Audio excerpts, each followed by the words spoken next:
I'm Lisa Lewitzke, Registered Representative at Landaas Company. Lisa, a retirement researcher at Boston College recently noted that 1/3 of workers who were 2 years away from collecting Social Security benefits didn't have any idea what those benefits would be. Given that Social Security sends out statements, does that surprise you? You know, it doesn't really. I think a lot of times people get those Social Security statements and take a look at it and then just tuck them away.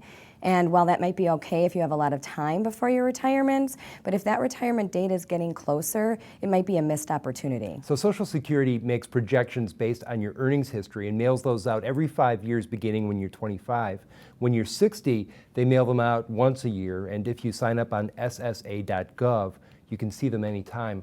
What should people be looking at when they look at these statements? Well, the statements tell us a number of things. You know, the first thing that you're going to see is what your benefits would be should you retire at age 62, which is the earliest that you can claim, at full age of retirement, and then again at age 70. So it really can show you, by delaying taking those benefits, how it can really impact the amount you receive. And it also shows other benefits on that statement. It does. You know, it shows that if you were to become disabled and unable to work, what your disability amount would be.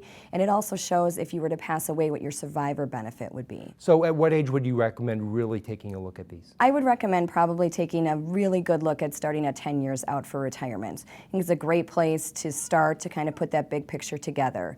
You know, look at how you're saving. Are you maximizing your 401k contributions and contributing to IRAs if you can? You know, talk with your spouse if you're married. Perhaps, you know, retiring at the same time isn't the best solution for you. So you need to kind of look at your timeline that way as well. And then you really want to look at your debt. Do you have big outstanding obligations in those 10 years to retirement?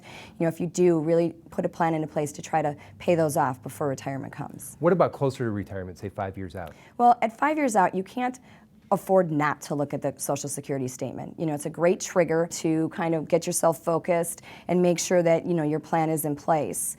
I think that, you know, at that time you really want to make a budget.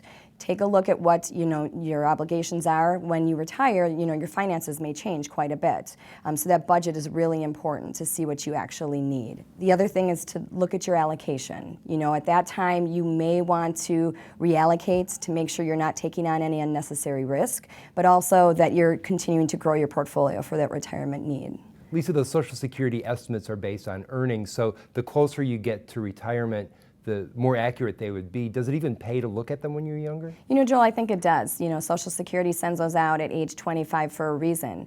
Time goes by so fast, and I think it's a great tool to help keep us on the correct path for retirement.